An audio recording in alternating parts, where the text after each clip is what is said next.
seguramente les muestre Raúl el trabajo de Roback, también la mediana edad es de 62 años. Si vamos al CLIES de creatinina, no está referenciado en el trabajo de MD Anderson, y en todos los otros es más de 70 el CLIES de creatinina. A su vez, si vamos al CIRS como índice de medida de comorbilidades, todos tienen un CIRS bien bajo, 1 y 2. Si vamos al ECOG, también tiene un excelente performance status.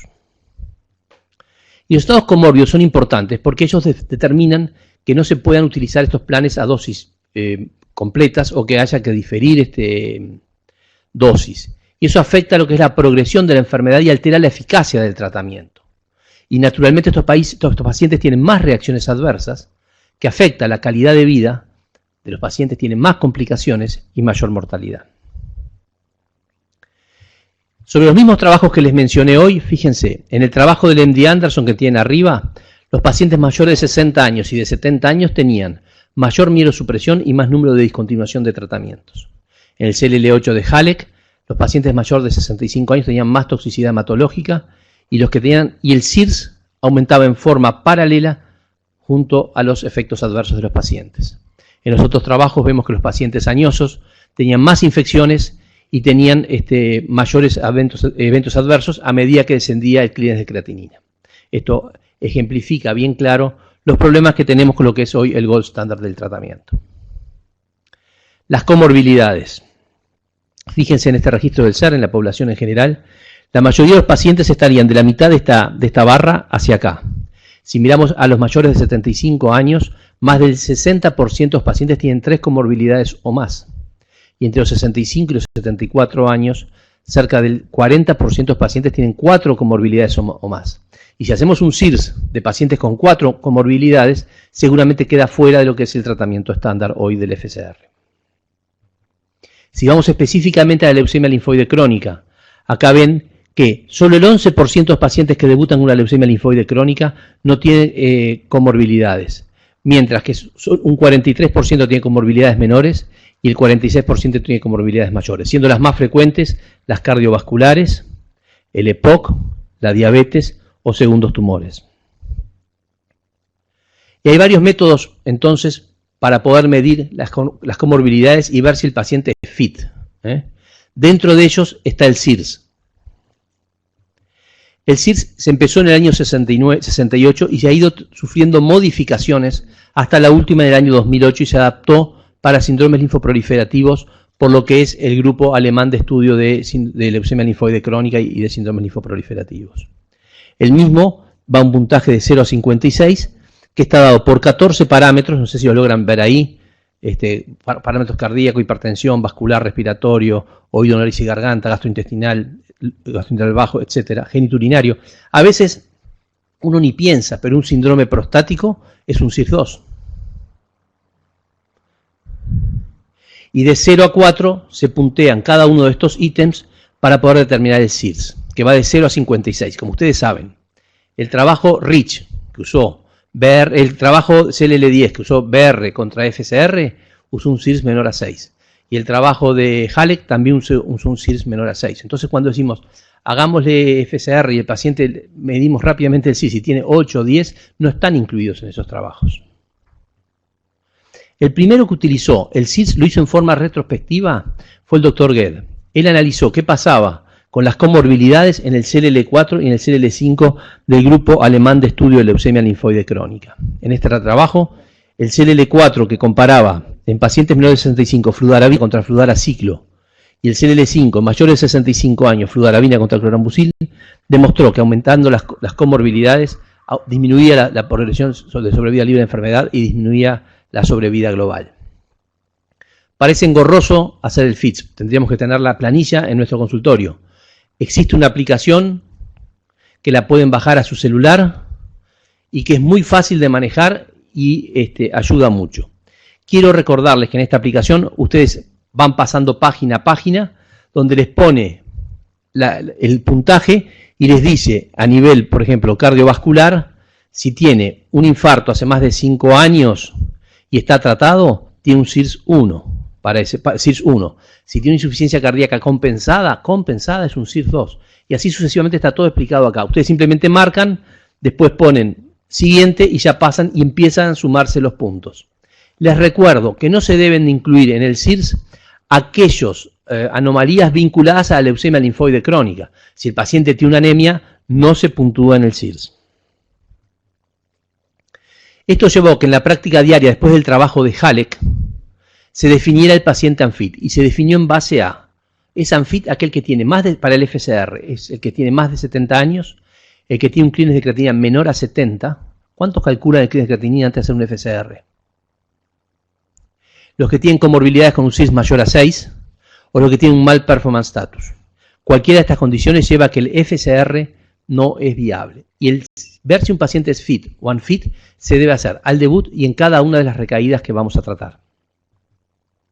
Y así el grupo alemán determinó: los pacientes go-go son aquellos pacientes completamente independientes, sin comorbilidades, con una expectativa de vida normal en que se hace el tratamiento intenso o el gold standard. Slow-go son aquellos pacientes con algunas comorbilidades, alguna disfunción orgánica y un descenso del performance status. Se hace un tratamiento menos agresivo.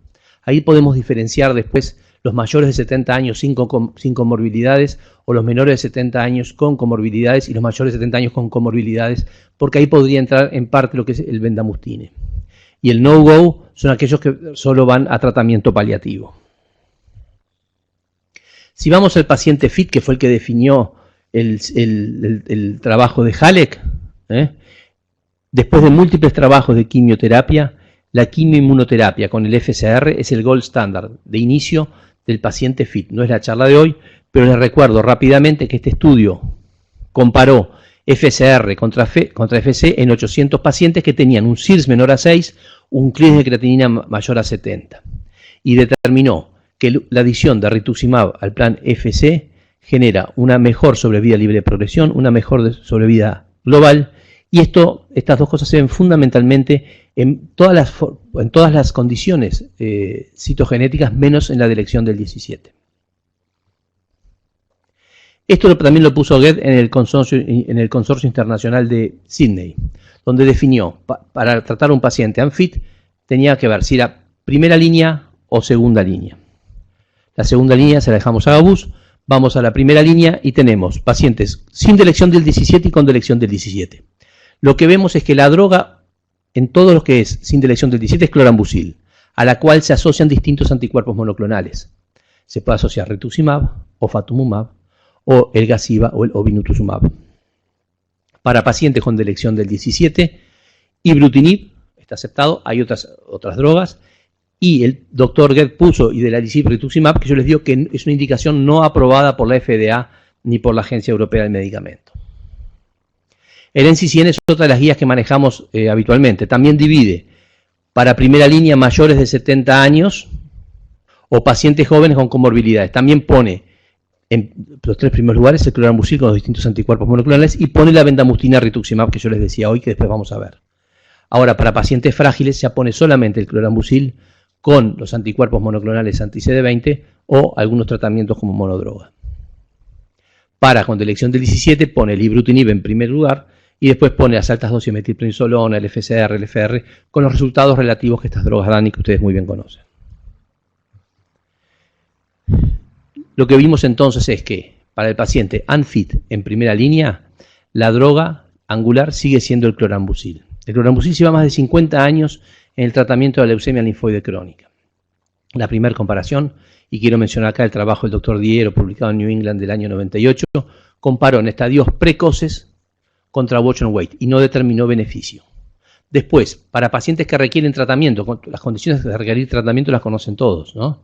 Crecimiento tumoral, a nivel de lo que es la cinética linfocitaria, el crecimiento ganglionar, el crecimiento esplénico, fenómenos autoinmunes no controlables o síntomas B. En esos casos, clorambucil contra quimioterapia sin análogos de las purinas no demostró ser inferior, fue siempre similar con menos toxicidad.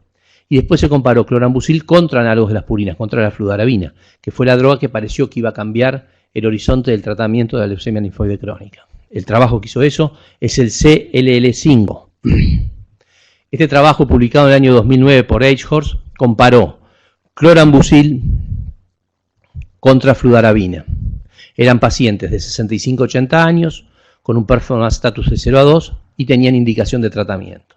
Comparó fludarabina 25 metros cuadrados por 5 días, cada 28 días por 6 ciclos contra clorambucil, que empezó con 0,4 y iban escalando hasta 0,8, pero después se definió que la dosis era 0,5 miligramos kilo por 14 días por 24 ciclos. Vieron que hay muchas formas de administrar el clorambucil. Esta es a la que llegó el grupo alemán. Otros lo hacen en 7 días, una dosis un poco más alta. Otros hacen a dosis más bajas en forma permanente, pero esta es una de las formas que está validada. Y se valoró respuesta global, respuesta completa, sobrevida libre de progresión, sobrevida global, tiempo a falla terapéutica y calidad de vida. Como vemos, los grupos, yo no sé si ustedes ven ahí, ¿no? Estaban balanceados en lo que se refiere a edad, a estadio, a performance status, a comorbilidades y también en lo que se refiere a alteraciones citogenéticas. Y lo que vemos en respuesta, una ventaja de fludarabina en lo que se refiere a respuesta global y a respuesta completa. Tanto en los estadios, fundamentalmente en los estadios B de Binet y en aquellos que tenían beta-2 microglobulina alta. Pero si vemos la sobrevida libre de progresión, es exactamente igual. Y si vemos la sobrevida global, parece haber una ventaja para el clorambucil, seguramente vinculada a los efectos adversos de la fludarabina en aquellos pacientes que tenían comorbilidades. Y se vio mayor riesgo de muerte en aquellos pacientes que tenían un clínico de creatinina bajo, que tenían más de 2 comorbilidades, o en los pacientes que tenían una beta-2 microglobulina muy alta. En resumen, podemos decir del CLL5 que la fludarabina tiene más respuesta global y más respuesta completa, que tiene igual sobrevida libre de progresión, pero que el clorambucil tiene más sobrevida global, que una similar calidad de vida, y que como conclusión el clorambucil está indicado en pacientes con disminuida capacidad física o estados comórbidos. Es por eso que se definió al clorambucil como la droga contra la cual los anticuerpos monoclonales primero se testaron mano a mano o se asociaron. El otro trabajo que quería destacar solamente con un diapositivo es el MABLE.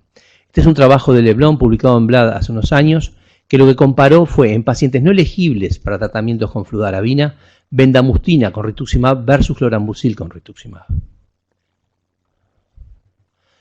Tuvo igual respuesta global, mayor respuesta completa, como era de esperar, mejor sobrevida libre de progresión, pero tuvo mucho más efectos adversos grado 3 hematológicos.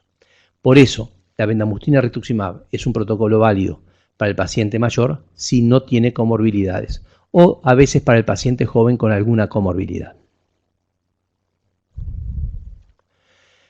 Después al clorambucil se empezaron a asociar los anticuerpos monoclonales. El primer trabajo es el Complement, publicado por Hillman en Lancet este año. Ya hubo publicaciones previas en los congresos de hematología internacionales, en el cual comparó clorambucil o ofatumumab contra clorambucil solo en pacientes no tratados con leucemia linfoide crónica. En este protocolo, es un estudio fase 3 internacional multicéntrico, eran pacientes que era inapropiado el uso de fludarabina. Tenían una enfermedad activa, tenían un ECOG menos de 2 y tenían más de 18 años. Y se randomizaron en 2 ramas, ofatumumab clorambucil o clorambucil. El objetivo primario era sobrevida libre de progresión. Los objetivos secundarios los tiene ahí listados: sobrevida global, tiempo a la progresión, respuesta global, respuesta completa, tiempo a la respuesta, duración de respuesta, tiempo al próximo tratamiento, seguridad, estudios farmacocinéticos y farmacogenéticos y calidad de vida. Miren las poblaciones, eran muy balanceadas, pero algunas cosas que quiero destacar. Mayores de 65 años el 70%, o sea, empezábamos a representar a las poblaciones no representadas anteriormente. La otra cosa, más de 2 comorbilidades, el 70% prácticamente en los 2 grupos, menos de 70 declines de creatinina, la mitad de los pacientes en los 2 grupos, y un CIRS medio de 8. Recuerdan que los otros trabajos siempre un CIRS menor a 6. Sobrevida libre de progresión demostró una clara ventaja para clorambucil o ofatumumab versus clorambucil solo. Ahora, no hubo impacto en sobrevida global. Esta ventaja en sobrevida libre de progresión se dio en todos los grupos independientemente de la edad, del sexo, del estadio, de la beta-2 microglobulina, del estado mutacional y de las alteraciones citogenéticas. A la izquierda de la barra, en todos ellos se vio beneficio para la asociación de el ofatumumab con clorambucil en estos pacientes en sobrevida libre de progresión. No hubo impacto en sobrevida global. Como efectos adversos, hubo más efectos adversos con el uso de anticuerpos monoclonales, siendo lo más importante la diferencia que prácticamente duplicó la neutropenia grado 3. 30% contra 14% más o menos. Está dividido por edades ahí, en mayores 65, mayores 70 y mayores 75, pero en todo fue más o menos similar. Lo que está mayor número de neutropenias grado 3 no se acompañó de mayor número de infecciones grado 3, ni tampoco de mayor número de infecciones en total. Hubo sí, naturalmente, en la rama con ofatumumab, mayor número de efectos adversos vinculados a infusión, que en la otra rama no había, donde más o menos efectos adversos grado 3 por infusión estuvo entre 10 y 14%. Como conclusión de este trabajo, el clorambucil ofatumumab pasó a ser una terapéutica válida en el tratamiento del paciente con leucemia linfoide crónica ANFIT. Después, había algunos trabajos previos, fase 2 fundamentalmente, de rituximab con clorambucil. Había un trabajo de Hillman, que terminó publicado este año, pero que ya fue presentado hace 2 años en unos congresos, en que era un trabajo fase 2 asociando rituximab con clorambucil y comparando con estudios previos donde había una ventaja en sobrevida libre de progresión. Y había un trabajo de FOA que hacía clorambucil rituximab y después hacía 2 ramas con o sin mantenimiento de rituximab. Y en ese trabajo de FOA también se vio que era una combinación factible y que el mantenimiento agregaría una eventual menor sobrevida libre de progresión, pero todavía no quedó claramente demostrado. Pero sobre estos estudios fase 2 previos que había de rituximab clorambucil, se agregó este estudio que es un estudio fase 3 que comparó 3 ramas. Es un estudio multinacional y multicéntrico de 700 pacientes con CIRS mayor a 6 o con CLIs de creatinina entre 30 y 70. Y comparó 3 ramas. Clorambucil con obinutuzumab o Gazyva, clorambucil solo o clorambucil con rituximab. Y después, en una segunda etapa, comparó rituximab clorambucil contra rituximab Gazyva. El objetivo era sobrevida libre de progresión por los propios investigadores investigados, sobrevida libre de progresión por un grupo independiente, enfermedad mínima residual al fin de tratamiento, sobrevida libre de eventos, tiempo al nuevo tratamiento, sobrevida global y eventos adversos. En este trabajo las dosis eran clorambucil, igual que en el otro trabajo alemán, el CLL5, este es el CLL11, era clorambucil 0,5 miligramos kilo del día 1 al 5 cada 28 días. La rama que llevaba obinutuzumab agregaba obinutuzumab en el ciclo 1, los días 1, 8 y 15 mil miligramos intravenosos, y a partir de los ciclos siguientes llevaba solamente en el día 1. Puse ese asterisco ahí porque se empezó con esta dosificación y después se permitió dividir la infusión de los 1000 miligramos en 100 miligramos en el día 1 y 900 miligramos en el día 2 a los efectos de intentar disminuir los efectos adversos. Después, la rama de rituximab, como la hacemos habitualmente, 375 miligramos metro cuadrado en el primer ciclo y 500 miligramos metro cuadrado en los ciclos siguientes. Las características de la población eran exactamente balanceadas en edad, en CIRS, en qué comorbilidades tenían, en estadio, en estado mutacional y en alteraciones citogenéticas. Acá, un poquito con mayor detalle, les quiero mostrar que más de 65 años tenía el 81% de los pacientes, más de 75 años cerca del 40% de los pacientes, la media del CIRS era de 8 y había un CIRS mayor a 6 en cerca del 75-80% de los pacientes. Y el CLIs de creatinina menor de 70 oscilaba cerca del 60 al 70% de los pacientes. En lo que se refiere a resultados de este trabajo fase 3, en lo que se refiere a respuesta global, después lo vamos a graficar, pero más o menos la respuesta global en el grupo con Gazyva clorambucil fue del 75% con 22% de respuesta completa. En el grupo clorambucil solo fue del 30% contra 0 respuesta completa, y en el grupo de rituximab 65% y 8% más o menos de respuesta completa. En lo que se refiere a un objetivo secundario, que era la enfermedad mínima residual, se obtuvo enfermedad mínima residual en sangre periférica aproximadamente en el 30% de los pacientes con Gazyva y en el 17% en médula. En ningún paciente con clorambucil solo y en alrededor un 2 a 3% tanto en médula como en sangre periférica en los pacientes que recibieron rituximab con clorambucil. Sobre sobrevida libre de progresión, la mediana fue de 23 meses para los pacientes con Gazyva, de 15 meses para los pacientes con rituximab y de 10 meses para los pacientes con clorambucil solo. Sobre la sobrevida global vamos a hablar después. Y sobre efectos adversos grado 3-5, hubo más en el grupo con Gazyva vinculado a la infusión, que después también lo vamos a detallar. Esto es sobre tasas de respuesta, graficado entonces, casi 80% de respuesta en el grupo con Gaziva, prácticamente 65% del grupo con rituximab y 30%, 31% del grupo con clorambucil solo, con 22% de respuestas completas en el grupo con Gaziva, 7% en el grupo con rituximab y ninguna en el grupo con clorambucil. Acá se compara lo que es la sobrevida libre de progresión y la sobrevida global en los pacientes que recibieron rituximab con clorambucil en la franja azul que ustedes ven arriba, contra clorambucil abajo. Esto es sobrevida libre de progresión y esto es sobrevida global. Hay una tendencia a mejor sobrevida global, pero no es estadísticamente significativa en lo que se refiere a rituximab clorambucil contra clorambucil. Esta es la diferencia entre Gaziva clorambucil, entre el obinutuzumab clorambucil versus el clorambucil. Hay una clara diferencia en sobrevida libre de progresión y hay una diferencia en sobrevida global. Es la primera vez que en el paciente unfit en primera línea se demuestra un impacto en sobrevida global. ¿Qué pasó contra el clorambucil con el Gaziva? El Gaziva demostró mejor sobrevida libre de progresión que el rituximab clorambucil, pero una sobrevida global similar. Después se hizo el cálculo combinado de lo que es progresión de enfermedad o muerte, y ahí hubo una clara ventaja tanto del Gaziva clorambucil versus clorambucil como del rituximab clorambucil contra el clorambucil. O sea que los dos anticuerpos monoclonales definieron ventaja estadísticamente significativa en lo que se refiere al hecho combinado de progresión o muerte.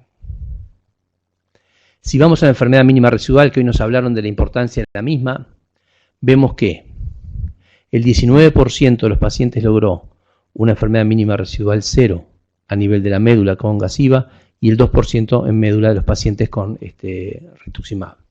Mientras obtuvo el 37% una enfermedad residual mínima 0 con Gaziva en sangre periférica y el 3% de los pacientes que recibían rituximab. ¿Y esto qué importancia tiene? Creo que queda demostrado acá. De los pacientes que recibieron Gaziva y obtuvieron remisión de la enfermedad, si analizamos la respuesta, la duración de la progresión de la sobrevida libre de progresión en esos pacientes de acuerdo a la enfermedad mínima residual, vemos que los pacientes que lograron enfermedad mínima residual tienen una franca mejoría con respecto a los pacientes que no lograron una enfermedad mínima residual de 0. Y como decíamos hoy, no es nuestro objetivo la enfermedad mínima residual, porque si no, podemos matar más pacientes de los que vamos a beneficiar. Pero en aquellos pacientes que obtenemos una enfermedad mínima residual 0, el pronóstico hoy es un factor pronóstico muy importante. En lo que se refiere a la seguridad, como yo les dije, había más eventos adversos en el grupo con Gaziva y los mismos estaban determinados por las reacciones infusionales que llegaron al 20%. Hubo más neutropenia también en los dos grupos que recibían anticuerpos monoclonales, pero hubo igual número de infecciones en los dos grupos. Con respecto a las infusiones, la primera medida que se tomó fue poder dividir la dosis en 100 y 900 y se recomienda el uso de corticoides, de Benadryl y de antipiréticos, los corticoides 1 hora antes de hacer la infusión y los otros 2 horas antes. Los 100 miligramos del día 1 se infunden en 4 horas a razón de 25 miligramos por hora y los 900 miligramos del segundo día se empiezan con 50 miligramos hora y se va subiendo en la medida que no haya respuesta. En algunos casos en que se infunden los 100 miligramos en la mañana y no hubo respuestas, si hay tiempo se puede infundir los 900 en el mismo día. En definitiva, el obinutuzumab más clorambucil fue superior al rituximab clorambucil y al clorambucil en el objetivo primario sobre vida libre de progresión. El obinutuzumab clorambucil fue superior al rituximab clorambucil y al clorambucil en sobrevida global. Con respecto a la sobrevida global del rituximab clorambucil fue poco significativa. El obinutuzumab más clorambucil al rituximab más clorambucil fueron superiores al clorambucil como monoterapia combinando sobrevida libre de progresión y muerte. El obinutuzumab más clorambucil fue superior en las a las otras dos ramas en términos de respuesta global, respuesta completa y enfermedad mínima residual. La rama de obinutuzumab tuvo más eventos adversos 3-4 que las otras ramas y esos eventos fueron vinculados a la infusión. Vimos entonces todos aquellos pacientes todos los anticuerpos monoclonales combinados con clorambucil. Vamos ahora a hablar rápidamente de lo que es el paciente con delección del 17, porque la evidencia en pacientes unfit en primera línea es menor. Ustedes saben que siempre se empieza con estas drogas en pacientes recaídos o refractarios. Entonces, el paciente en primera línea siempre viene más tarde desde el punto de vista de la investigación. De todas maneras, como para recordar, se acuerdan que el BCR es un receptor transmembrana situado en la superficie de los linfocitos B con cadenas livianas y pesadas que se une en una forma no covalente al CD79A y al CD79B. Una vez unidos y activados, activan hacia abajo vías de señalización que determinan supervivencia, proliferación e intervienen en la migración y adhesión celular. Lo que hablaban hoy de los nichos de proliferación o los nichos donde quedan quiescentes estos linfocitos. Es así que se diseñaron drogas que actúan sobre estas vías de señalización activadas por debajo del BCR. Y ahí tenemos al idelalisib y al ibrutinib. Sobre el idelalisib, el trabajo que hay está publicado online, todavía no en papel, por la doctora O'Brien, que es un estudio fase 2 de idelalisib más rituximab en primera línea en pacientes mayores con leucemia linfoide crónica. Eran pacientes con más de 65 años, con un performance status menor de 2, con indicación de tratamiento. Excluyeron creatininas mayores a 2, excluyeron toque hepático, VIH, hepatitis B o C o compromiso del sistema nervioso central. Se usó idelalisib 150 miligramos oral cada 12 horas por 28 días y se asoció rituximab semanal por 8 dosis, o sea, las primeras 8 semanas. Quiero destacar que en este grupo, que no tomaba en cuenta a los pacientes con delección del 17, o sea, entraban con o sin delección del 17, había un 14% de pacientes con delección del 17, que es a lo que me voy a referir porque es el motivo de esto. En ellos, la respuesta global de los pacientes con delección del 17 fue de un 100%, porque diferenciaba lo que era delección del 17, P53 o tenía los dos. Si tenía los dos, o uno u otro, o sea, en cualquiera de las situaciones, la respuesta global fue de un 100%. Y si vemos la sobrevida libre de progresión, primera línea de elección del 17, unfit. Tenemos que los pacientes con delección del 17 son los que están en esta línea acá, en sobrevida libre de progresión, y esto es en sobrevida global a 3 años. En suma, alta tasa de control de leucemia linfoide crónica en pacientes añosos, con una respuesta global del 97%, una respuesta completa del 19%, una respuesta global con delección del 17 en 100%, una sobrevida libre de progresión del 83%, acá me quedo con la diapositiva, efectos adversos a tener en cuenta con el idelalisib, las colitis, la eventual perforación intestinal, el rash y la falla hepática puede ser grave y severa y debe ser vigilada por nosotros. No sé por qué quedó así doble, pido disculpas. También publicado este año en Lancet por Farrokhi es el ibrutinib en pacientes previamente no tratados o refractarios que tengan delección del 17. O sea que la selección fue a través de delección del 17, no importaba si era en primera o segunda línea. Eran 35 pacientes, de los cuales más o menos la mitad eran en primera línea y la otra mitad eran refractarios. 32 de 33 obtuvieron respuesta, los pacientes con delección del 17 con el ibrutinib, 55 respuesta parcial y 42 respuesta completa. Esta es la población, que bueno, no importa, pero lo que importa es que tuvieron respuesta parcial el 55% de los pacientes, respuesta parcial con linfocitosis el 42% y enfermedad progresiva solo el 3%.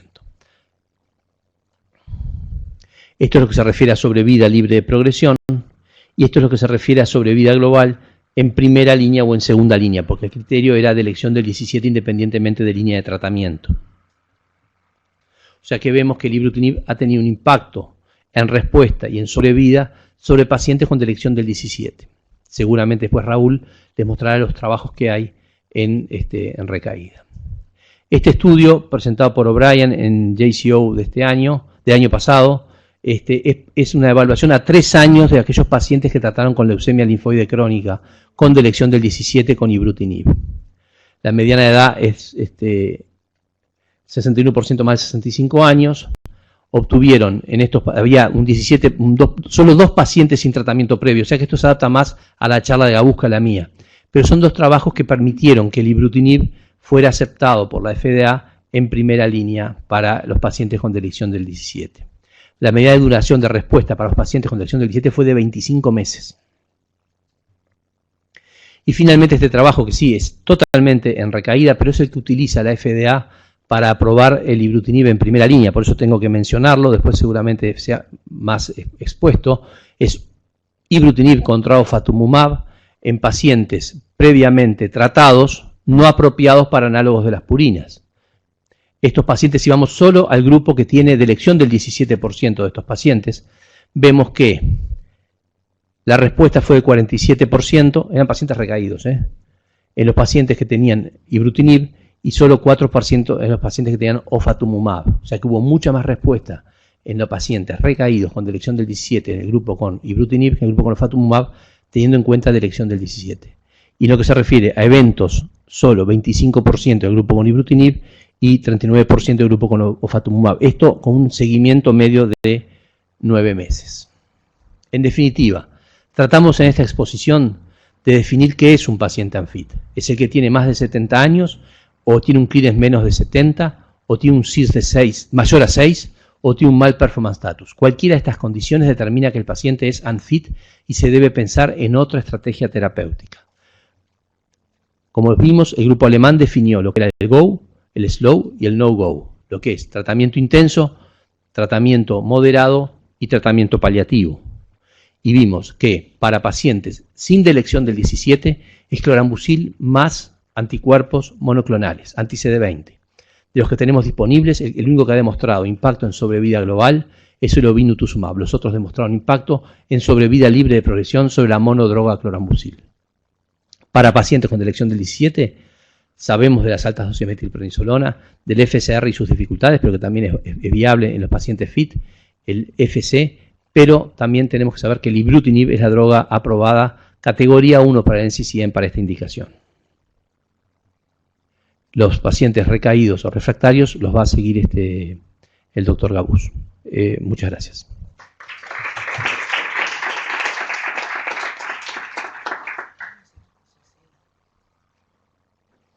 ¿Ahora o después?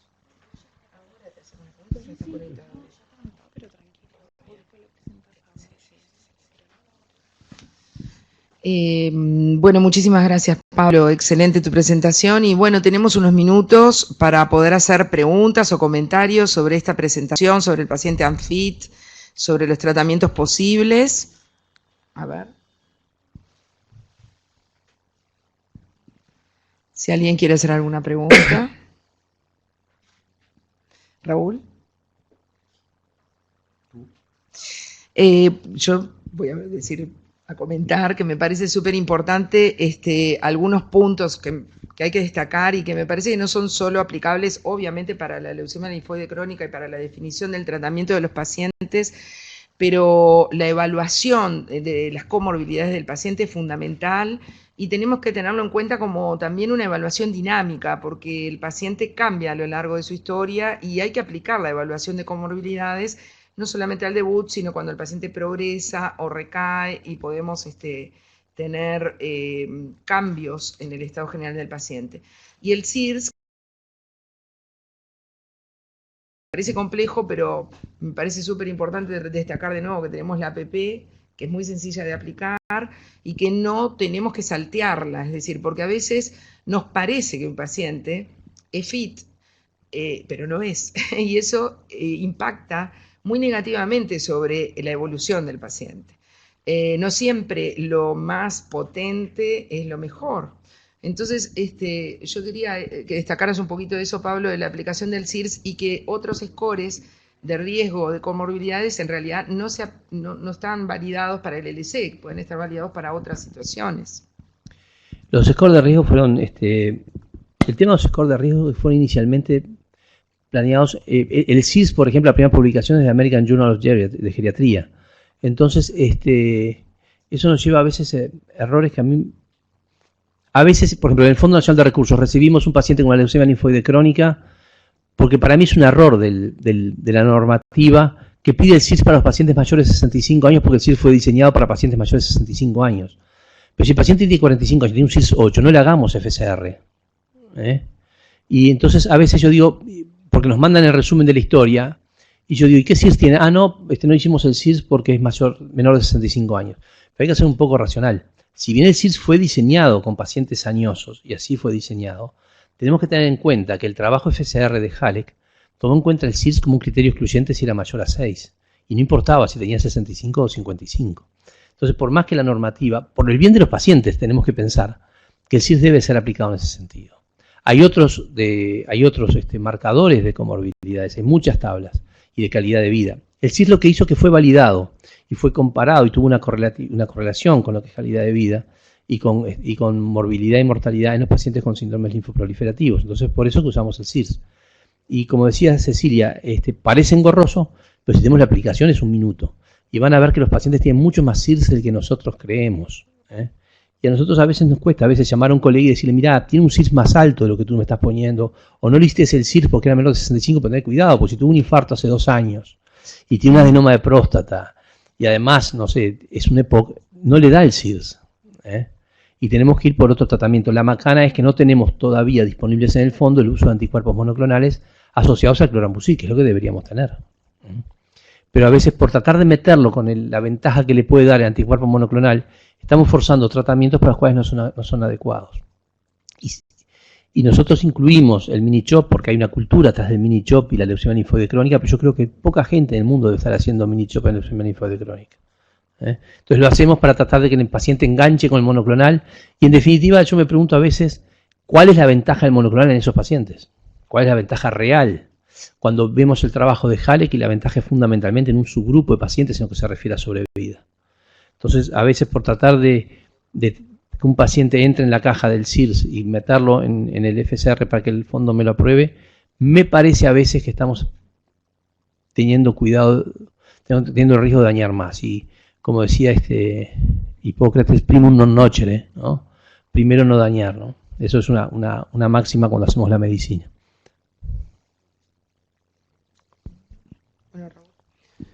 Sí, yo creo que lo bueno de todo esto es que la mayor parte de los pacientes que son portadores de leucemia linfoide crónica, que están por encima de la mediana de edad de los trabajos de investigación, se abre una expectativa terapéutica por encima del clorambucil, porque a la mayor parte de nuestros pacientes, si fuéramos a pensar objetivamente, no teníamos otra chance que darles clorambucil porque no había ninguna respuesta terapéutica que fundamentara el agregado de otras cosas.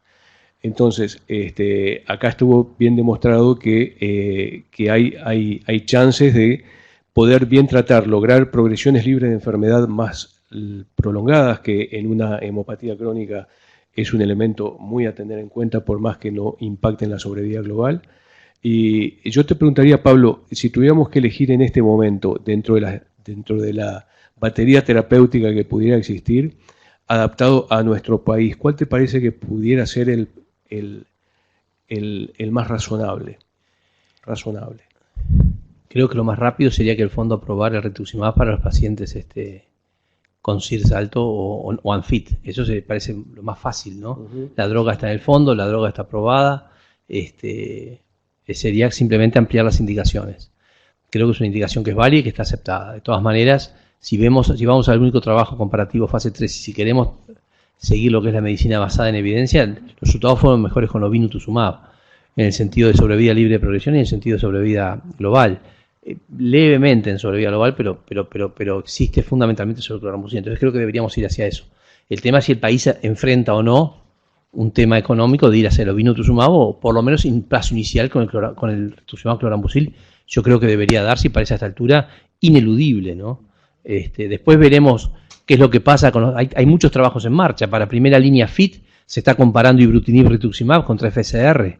Para primera línea ANFIT también se están haciendo trabajos con ibrutinib rituximab en primera línea. De repente, dentro de un año estamos hablando de que el clorambucil se murió. Pero por ahora es lo que tenemos, es clorambucil y al clorambucil hay que agregarle algo. Y lo que hay que agregarle es un anticuerpo monoclonal. En el Uruguay creo que el ofatumumab no está. Nunca vino, estuvo por venir, después no vino. Tenemos solo el rituximab y ahora el registro del Gazyva. Pero creo que si vamos viendo lo que es el tema económico actual, viendo lo que son las restricciones que estamos sufriendo a nivel del Fondo Nacional de Recursos, si uno quisiera escalar, lo primero sería agregar el rituximab al clorambucil y después sí, buscar el obinutuzumab. Bueno, muy bien, bueno, muchas gracias. A ver, Inés.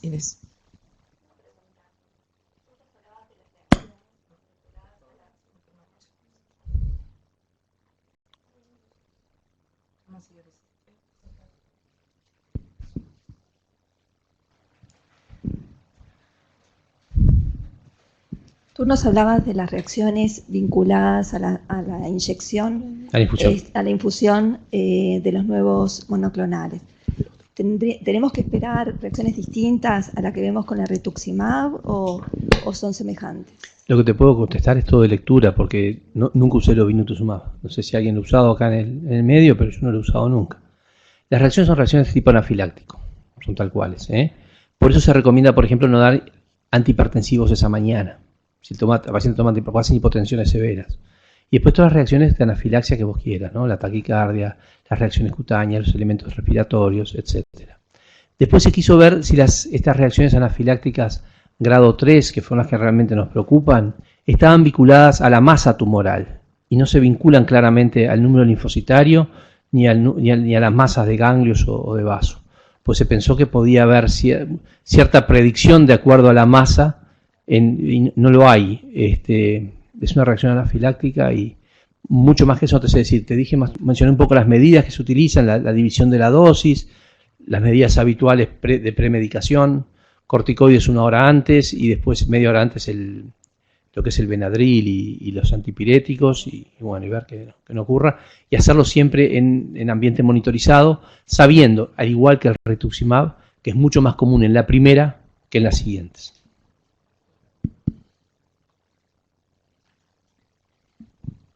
No sé si hay alguna otra pregunta. Si no, Pablo, te agradecemos mucho.